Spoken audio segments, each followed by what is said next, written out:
ज़मीन ही यूनिवर्स में हमारा वाहिद घर है। इसके अलावा सोलर सिस्टम में कोई भी ऐसा सियारा नहीं जिस पर हम ज़मीन की तरह ज़िंदा रह पाएंगे। हम अक्सर सोचते हैं हमारी ज़मीन आखिरकार पैदा कैसे हुई। इस बात का जवाब आज साइंस दे चुकी है।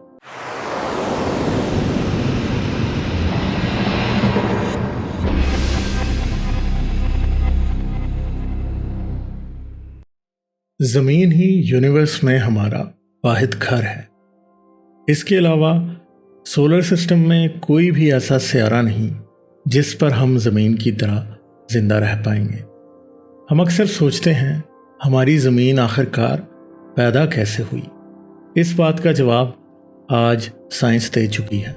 हम पिछली वीडियो में सोलर सिस्टम के बनने की बात कर चुके हैं। उस वीडियो को देखने के लिए यहाँ क्लिक कीजिए।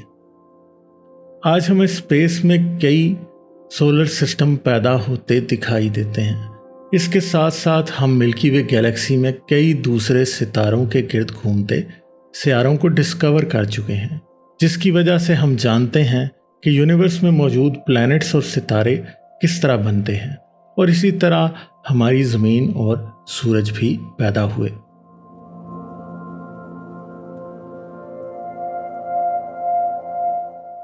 ज़मीन एक पथरीला सियारा है। इसमें हैवियर एलिमेंट्स ज़्यादा हैं। ज़मीन आज से तकरीबन 4.54 बिलियन साल पहले बनी। इस वक्त सोलर सिस्टम में सियारे बनने का प्रोसेस चल रहा था।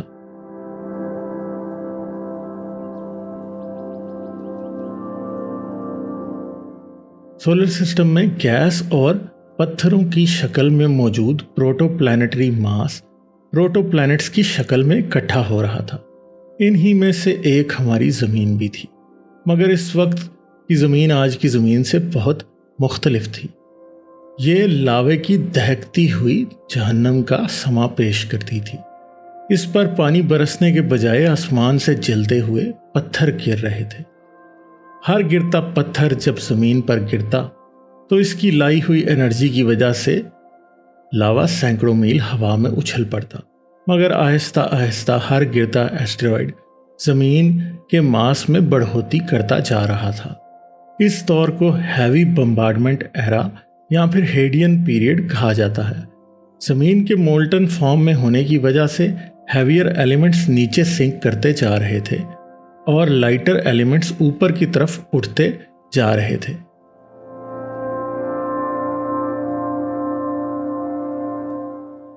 इस वजह से आयरन और निकल मोल्टन फॉर्म में ज़मीन के कोर की तरफ सिंक कर गए और लाइटर एलिमेंट्स ऊपर उठकर क्रिस्टल मटेरियल की शक्ल बनाने लगे।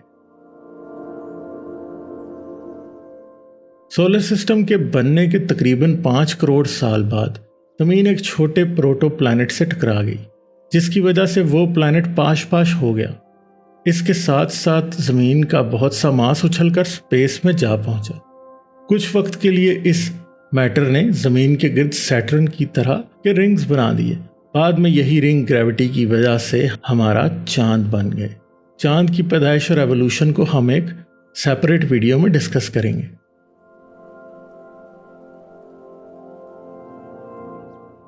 जब हैवी बम्बार्डमेंट पीरियड ख़त्म हुआ तो ज़मीन की सतह ठंडी होने लगी और पहली बार ज़मीन का क्रस्ट सॉलिड फॉर्म में आने लगा।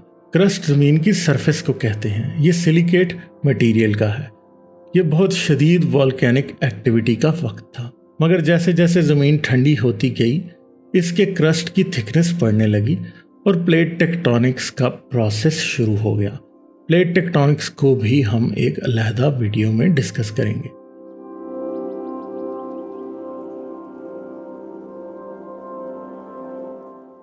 ज़मीन आज इन्हीं तमाम पत्थरों से मिलकर बनी है जो कभी इससे टकराए थे, और ज़मीन की ग्रेविटी ने इनके मटेरियल को अपने अंदर समो लिया था। ज़मीन का क्रस्ट सिलिकेट्स का बना हुआ है, मगर ज़मीन की overall composition 32.1% iron, 30.1% oxygen, 15.1% silicon, 13.9% magnesium, 2.9% sulphur, 1.4% aluminium और 1.2% दूसरे एलिमेंट्स हैं।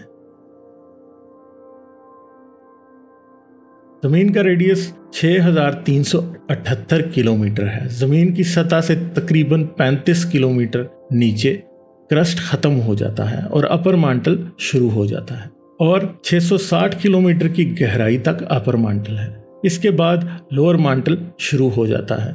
2890 किलोमीटर की गहराई पर लोअर मांटल खत्म होता है और आउटर कोर शुरू हो जाता है। आउटर कोर पिघले हुए लोहे और निकल का है। ये तकरीबन 5100 किलोमीटर की गहराई तक चलता रहता है, मगर 5100 किलोमीटर की गहराई के बाद इनर कोर शुरू हो जाता है। इनर कोर प्रेशर की वजह से सॉलिड फॉर्म में है और ये बाकी की जमीन से थोड़ा तेज घूमता है। इनर कोर ही जमीन की मैग्नेटिक फील्ड पैदा करता है।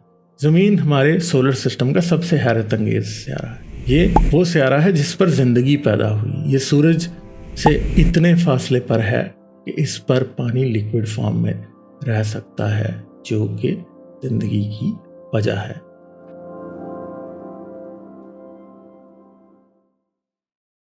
जाने से पहले वीडियो को लाइक करना ना भूलें और इसे अपने दोस्तों के साथ शेयर करें। अगर आपने सब्सक्राइब नहीं किया तो सब्सक्राइब करके घंटी का बटन दबाकर ऑल नोटिफिकेशंस ऑन कर लें ताकि आने वाली कोई वीडियो आपसे मिस ना हो। इसके साथ साथ आप साइंस कहानी को पेट्रियन पर भी सपोर्ट कर सकते हैं। पेट्रियन का लिंक वीडियो की डिस्क्रिप्शन में है।